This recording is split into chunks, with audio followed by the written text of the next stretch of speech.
찬송하시겠습니다. 찬송가 288장입니다.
갈라디아서 1장 11절에서 24절 말씀입니다.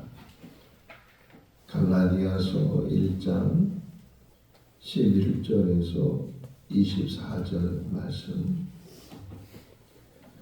형제들아, 내가 너희에게 알게 하노니 내가 전한 복음은 사람의 뜻을 따라 된 것이 아니니라. 이는 내가 사람에게서 받은 것도 아니요 배운 것도 아니요 오직 예수 그리스도의 계시로 말미암은 것이라. 내가 이전에 유대교에 있을 때에 행한 일을 너희가 들었거니와 하나님의 교회를 심히 박해하여 멸하고 내가 내 동족 중 여러 영갑자보다 유대교를 지나치게 믿어 내 조상의 전통에 대하여 더 열심히 있었으나 그러나 내 어머니의 태로부터 나를 택정하시고 그의 은혜로 나를 부르시니가 그의 아들을 이방에 전하기 위하여 그를 내 속에 나타내시기를 기뻐하셨을 때에 내가 곧 혈을과 의논하지 아니하고 또 나보다 먼저 사도된 자들을 만나려고 예루살렘으로 가지 아니하고 아라비아로 갔다가 다시 다메섹으로 돌아갔노라. 그 후 3년 만에 내가 게바를 방문하려고 예루살렘에 올라가서 그와 함께 15일을 머무는 동안 주의 형제 야고보 외에 다른 사도들을 보지 못하였노라. 보라, 내가 너희에게 쓰는 것은 하나님 앞에서 거짓말이 아니로다. 그 후에 내가 수니아와 길리기아 지방에 이르렀으나 그리스도 안에 있는 유대의 교회들이 나를 얼굴로는 알지 못하고 다만 우리를 박해하던 자가 전에 멸하던 그 믿음을 지금 전한다 함을 듣고 나로 말미암아 하나님께 영광을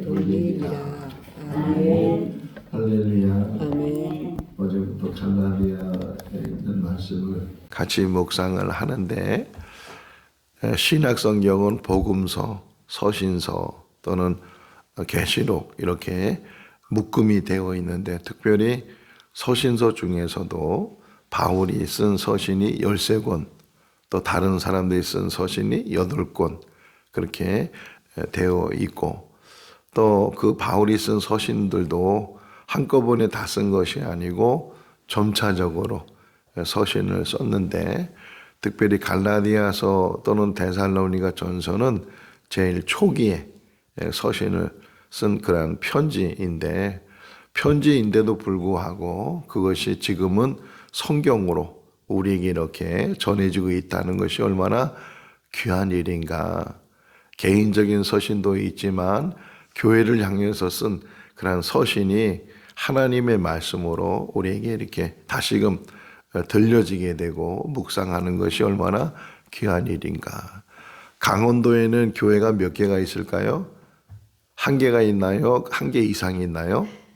한 개 이상이 있죠. 마찬가지로 여기 갈라디아서 이렇게 우리가 제목을 가지고 있지만 갈라디아 교회 하나를 가리키는 것이 아니고 갈라디아 지역에 있는 여러 교회, 그 표시가 나와요. 2절에 보게 되면 함께 있는 모든 형제와 더불어 갈라디아 뭐라 그래요? 여러 교회들에게. 그러니까 한 교회가 아니고 여러 교회들. 그러니까 바울이 이렇게 복음을 전하면서 교회가 세워지는데 혹은 자신이 직접 가서 교회가 세워지지 않는다 할지라도 다른 누구에 의해서 교회가 세워졌을 때 그 바울의 심정 또는 복음을 전한 사람들의 심정은 그 교회들이 바로 서는 거예요. 바로 서고 성장하고 또 그 길 통해서 또 다른 교회가 세워지고 맥가브란이라는 그런 교회 성장학 학자가 있었는데 그 맥가브란이 교회 성장에 대해서 우리 한국 교회도 많은 영향을 주었어요. 근데 그 맥가브란이라는 사람이 교회 성장의 원리는 가교 성장이에요. 가교 성장. 다리를 놓는 것처럼. 그러니까 한 교회가 잘 성장을 하고 성숙이 되고 그래서 또 다른 교회들을 계속 세워나가면서 교회가 계속 확장돼 나가고 이것이 꼭 하나님 나라가 확장되는 것처럼 예수님께서 마태복음 13장에 비유하시기를 겨자씨 하나가 떨어져서 큰 나무를 이룬다라는 것. 작은 누룩이 들어가서 모든 가루를 부풀게 한다라는 것처럼 하나의 교회가 또 2개의 교회, 4개의 교회, 8개의 교회 계속 교회가 증가되는데 중요한 것은 교회 숫자도 중요하지만 하나의 교회가 바로 서야 된다는 게. 근데 지금 바울이 이렇게 복음을 전하면서 들은 얘기로는 이 갈라디아 지역에 있는 교회들이 처음에는 시작을 잘했는데 거기에 계속 다른 거짓 교사들 또 율법주의자들 이런 사람들이 들어와서 교회를 어렵게 만들고 정말 어렵사리 세운 교회인데 사도행전 20장 28절 말씀에 보면 교회란 정의를 내렸어요. 하나님께서 자기 피로 사신 교회 이렇게 교회는 그냥 세워지는 것이 아니고 예수 그리스도의 죽으심을 통해서 부활을 통해서 그러니까는 교회는 십자가와 부활이 같이 이렇게 기둥이 되고 뿌리를 내리고 그래서 그게 복음이거든요. 복음을 왜 전하는가? 여기 어제 본 말씀 잠깐 볼까요? 4절 볼까요? 읽어볼까요? 그리스도께서 하나님 곧 우리 아버지의 뜻을 따라 악한 세대에서 우리를 건지시려고 우리 죄를 대속하기 위하여 자기 몸을 주셨으니 하나님께서 뜻을 세우셔서 그 뜻은 인류를 구원시키기 위해서 그래서 그 예수 그리스도가 이 땅에 오시고 예수 그를 통해서 우리의 죄의 해결해 주시고 우리를 죽음 가운데서 살리시려고 하나님께서 이 모든 일들을 이루셨다. 이게 복음의 내용과 복음의 목적이에요. 그러니까 우리를 죄의 문제, 죽음의 문제를 해결하는 것.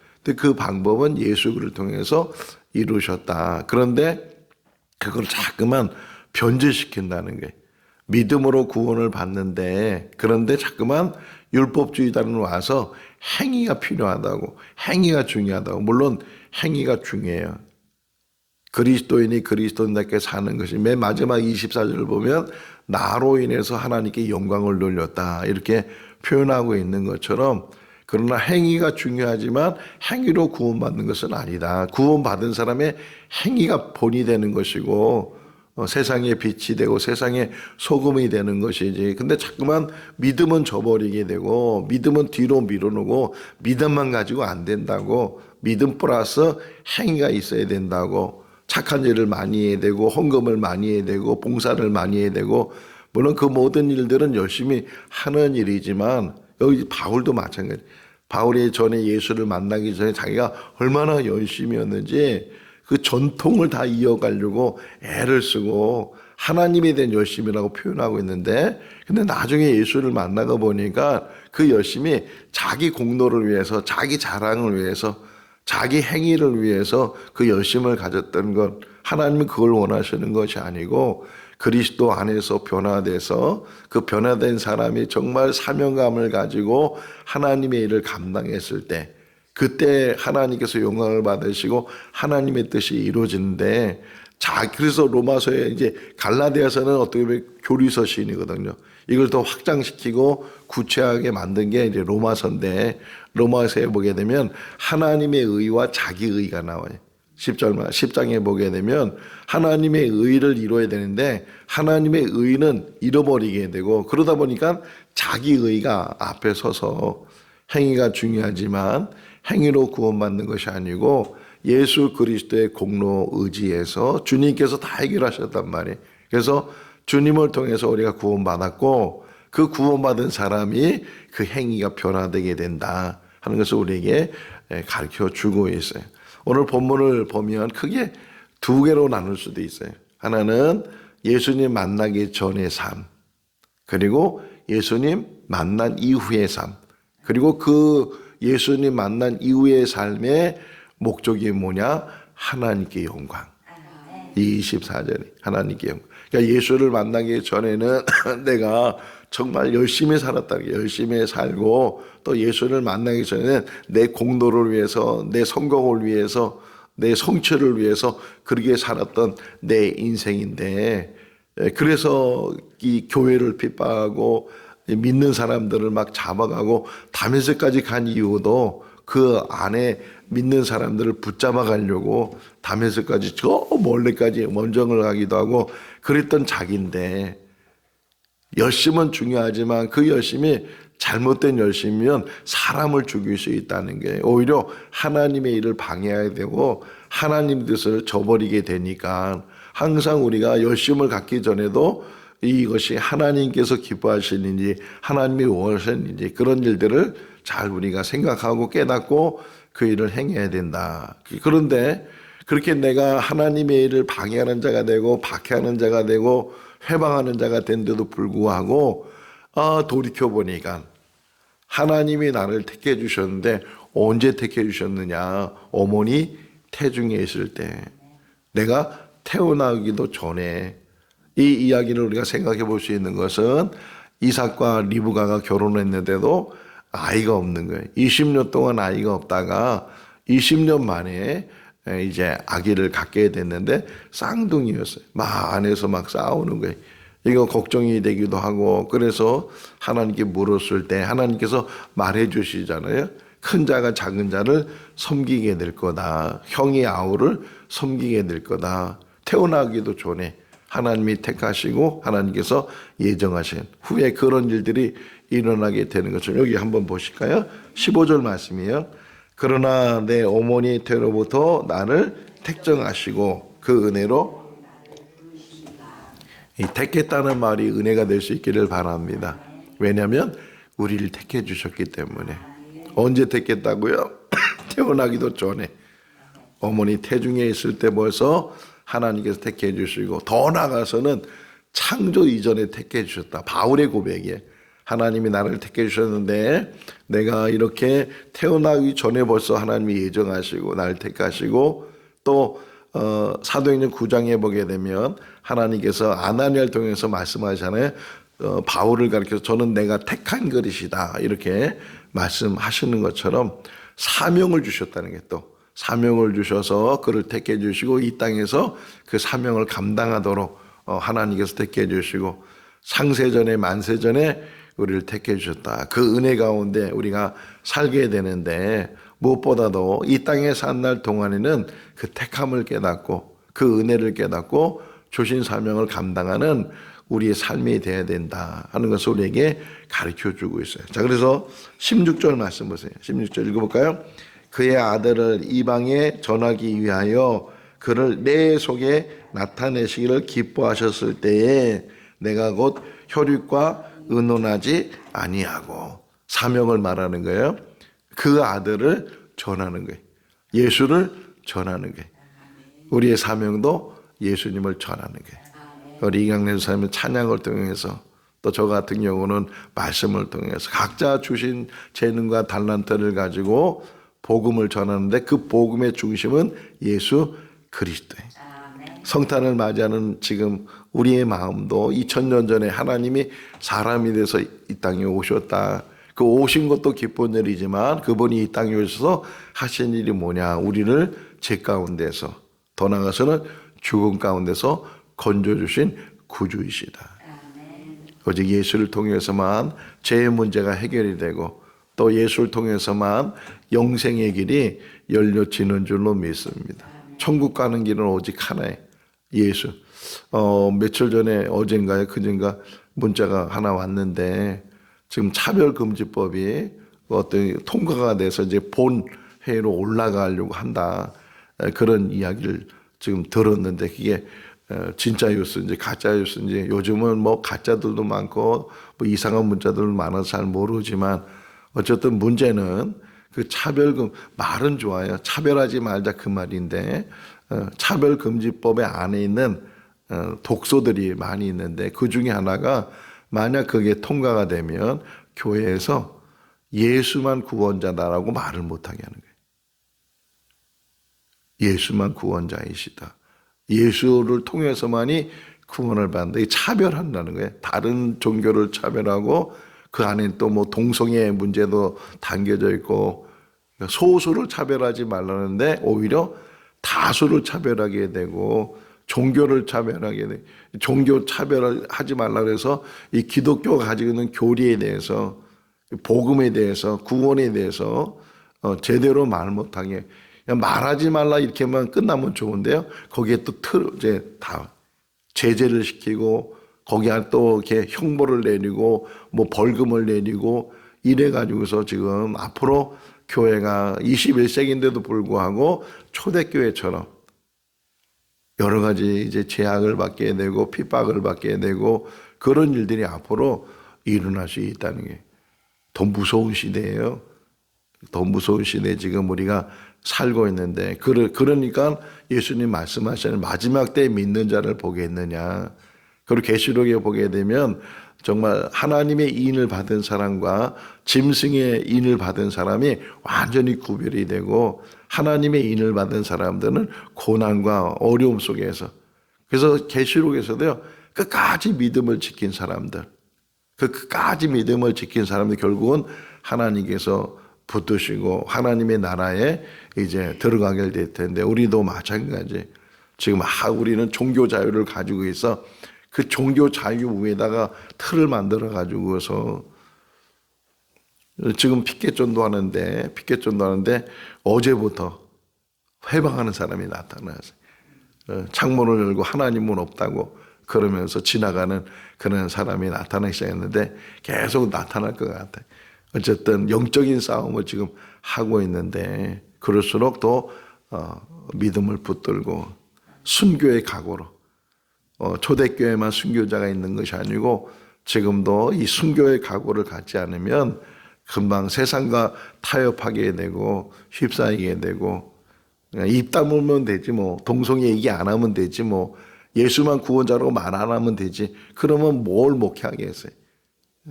하나님의 말씀을 온전히 전하지 못하면 여기 왜 강단에 서 있겠어요. 오직 위험을 느낀다 할지라도 생명을 잃는다 할지라도 여기 말하잖아요. 복음을 변질시키는 것들은 천사가 왔다 할지라도 저주를 받아야 된다. 예수 외에는 구원이 없다. 이게 복음이에요.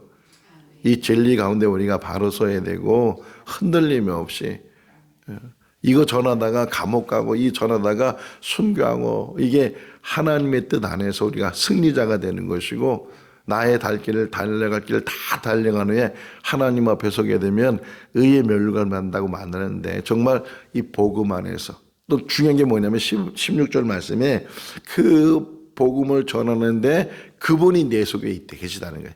내 속에 그를 내 속에 나타나셨다. 예수 그리스도가 우리 안에 계시는 줄로 믿습니다.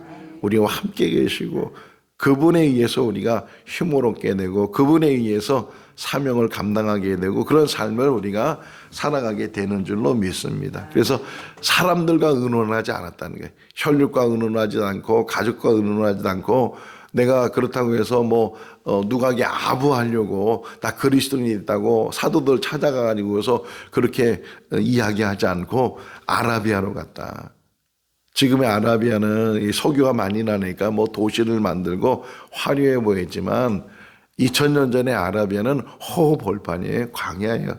예수님이 세례 받으신 다음에 광야에 가서 40일을 금식한 것처럼 이 바울도 누구 사람을 만나러 간 것이 아니고 하나님 만나기 위해서 내가 정말 열심으로 율법을 배우고 율법대로 살려고 했는데 그게 하나님의 뜻이 아니었다는 것을 깨닫게 되고 그럼 어떻게 살아야 되는지 하나님의 뜻은 무엇인지 그래가지고서 아라비아로 가서 거기서 오랫동안 며칠을 있는 것이 아니고 몇 달이 있는 것이 아니고 수년 동안 그곳에서 자기를 연단하고 자기를 훈련하고 자기를 준비하고 하나님의 일은요 준비된 사람을 통해서 이루셔요.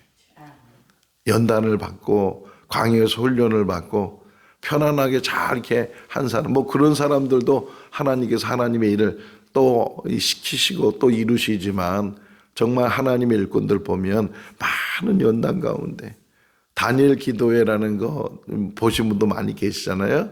거기 보면 다 간증이 뭐예요? 다 고난 가운데 잘 나가다가 완전히 망해가지고서 저 밑바닥까지 내려가고 육신의 고통이 생기고 있었던 재산 다 잃어버리게 되고 빚 가운데 있고 그런데도 그런 가운데서도 오히려 하나님께서 불러주시고 하나님 만나게 하시고 하나님의 산으로 변화시키게 하시는 것처럼 바울도 마찬가지. 편하게 이렇게 복음 전도자가 된 것이 아니고 훈련 가운데 준비 가운데 그래서 아라비아로 가서 사람 만나려고 사람 의지하려고 하지 않고 정말 오히려 더 하나님의 말씀을 붙들고 복음의 진리를 깨달아서 복음 안에 거하려고 애썼던 그 모습. 그러고 나서 이제 다메섹으로 갔다가 다시금 정말 이제 3년 후에 게바를 만나기 위해서 예루살렘에 가서 보름 동안 15일 동안 그와 같이 더불어 있었고 또 한 사람을 만났는데 그 표현이 뭐냐면 예루살렘 교회 기둥과 같다 이런 표현한 사람이 있었어요. 야고보가 있었는데 이 야고보의 이름이 여러 명이잖아요. 이 야고보는 예수님의 친동생 야고보. 그 야고보 외에는 다른 사도를 보지 못했다. 자, 그 의미가 굉장히 중요해요. 사도행전 8장을 보게 되면 스데반이 순교한 다음에 곧바로 예루살렘 교회 박해가 시작이 되면서 뭐라고 표현하냐면 사도 외에 모든 사람들이 흩어졌다 이렇게 표현되어 있어요.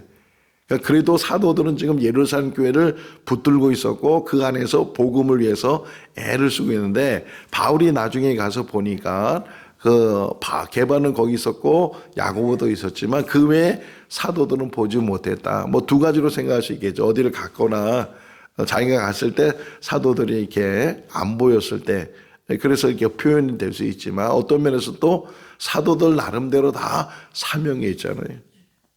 의심 많은 도마라는 또 의심 많은 도마가 사도잖아요. 그 도마의 전설에 의하면 그는 인도까지 갔대. 인도를 가서 복음을 전하다가 거기서 순교를 했는데 순교하는 방법, 순교하는 그것도 어떻게 사람들이 이 도마를 죽였냐면 살갗을 다 벗겨냈대. 살갗을. 얼마나 끔찍한 일이에요. 고통이 얼마나. 그런 순교. 그래서 인도에 가면 도마 기념교회라는 교회가 세워져 있는데 뭐 그런 전설이 있어요. 사도들이 각자 흩어져서 복음을 전했다. 뭐 이렇게 기록되어 있는 것은 많지 않지만 그럼에도 불구하고 사도로서 하나님의 부르심을 받던 그들이 복음을 위해서 일하다가 하나님의 일을 위해서 순교까지 하는 그런 사명자의 삶을 살았다. 어쨌든 이 게베를 만나고 야고보를 만나고 그리고 다시 이제 복음을 전하는 일에 열심을 가졌는데 나는 바울이 얘기하는 게 나는 이방인을 위해서 하나님께서 부르셔서 이렇게 지금 복음을 전하고 있다 하는 것을 말하고 있어요.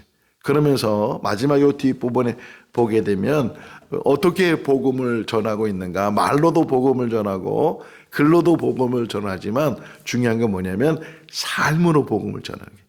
삶으로. 그러니까 내 삶을 통해서 여기 표현이 나와요. 뭐라고 표현하냐면 나를 직접 만나지 않은 사람들, 나를 잘 모르는 사람들은 들은 이야기가 있을 텐데 뭐라고 들었냐면 아니 그 사람이 옛날에는 기독교를 핍박하고 기독교를 무시하고 기독교에서 반감을 가졌고 그랬던 사람이어서 근데 어떻게 그 사람이 오히려 그 믿음을 가지고 그 복음을 전하는지 모르겠다고 어떻게 된 게 하나님의 역사라고 그러면서 나를 통해서 하나님의 영광을 받으셨다. 완전히 구별됐다는 거예요. 그러니까 예수 믿기 전의 모습과 예수 믿는다의 모습이 완전히 다르니까 그 예수 믿은 사람의 모습을 통해서 아 저렇게 믿어야 돼. 저 믿음을 가져야 돼. 복음에 대해서 확실한 그런 믿음을 가지고 있어야 돼 하는 것들을 이 바울을 통해서 증거했다는 거예요. 그러니까 직접 만나서 복음을 전하는 거, 참 복음의 진리가 여기 있었구나 깨닫는 경우도 있지만 또 사람 한계라는 게 있잖아요. 예수님 역시도 오셔서 몸을 갖고 계시니까 이 공간적인 한계가 있고 시간적인 한계가 있고 그런 것처럼 바울 역시도 다 만나고 다 전하고 그러지 못하니까 그럼에도 불구하고 소문이라는 게 마가복음에 보게 되면 예수님께서 가시지만 그 가신 곳에서 뭐 기적을 행하시거나 병자를 고쳐주시거나 근데 이거 사람들 입에 막 소문이 나는 게 소문이라는 단어가 여러 번 나와요.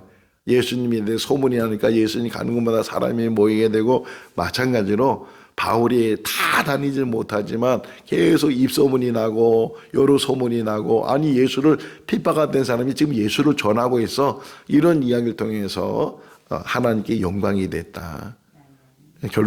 오늘 결론을 얘기하면 우리 각자의 삶을 통해서 하나님의 영광이 드러날 수 있기를 바랍니다. 우리 스스로도 물론이지만 다른 사람이 그것을 보면서 하나님께 예를 들면 사도행전 3장을 보면 베드로가 안진뱅이를 일으키잖아요. 안진뱅이를 일으켜서 안진뱅이가 막 걷기도 하고 뛰기도 하고 찬송하면서 성전으로 들어갔다. 근데 그 맨 마지막 결론이 뭐냐면 사람들이 하나님께 영광을 돌렸다는 거예요. 안진뱅이가 일어났는데 그가 일어남으로 인해서 하나님께 영광을 돌렸다. 우리 삶을 통해서 하나님의 영광이 드러나고 사람들이 하나님의 영광을 볼 수 있는 은혜가 있기를 주님의 이름으로 축원합니다. 기도하겠습니다. 사랑과 은혜가 많으신 하나님 아버지 2025년 한 해를 지켜주시고 오늘 이 시간까지 인도하여 주신 것 감사합니다. 남은 일정 가운데서도 함께해 주시고 잘 마무리되게 하시고 또 2026년도를 잘 준비하고 새롭게 시작하는 한 해가 되게 하여 주셔서 2026년도에는 하나님의 크신 은혜가 있게 해주시고 무엇보다도 우리 삶을 통해서 하나님의 영광이 드러나게 하여 주시옵소서. 우리 각자에게 주신 사명이 있는 줄로 믿습니다. 태중에 우리를 택해 주시고 만세전에 택해 주시고 창조 이전에 택해 주셔서 하나님의 자녀 되게 해주시고 또 이 땅에 산 날 동안 사명자로 살게 하여 주신 것 감사합니다. 아버지 이 시대가 혼탁한 시대고 또 이제 어둠의 시대입니다. 하나님 아버지 우리가 바로 서지 않으면 우리도 휩싸일 수밖에 없고 세상 사람들과 똑같이 살 수밖에 없습니다.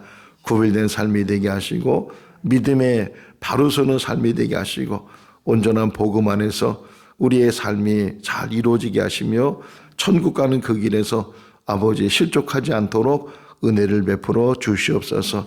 오늘 하루의 삶도 지켜주시기를 간절히 바라옵고 우리를 구원하신 예수님의 이름으로 기도하옵나이다. 아멘. 마쳤습니다.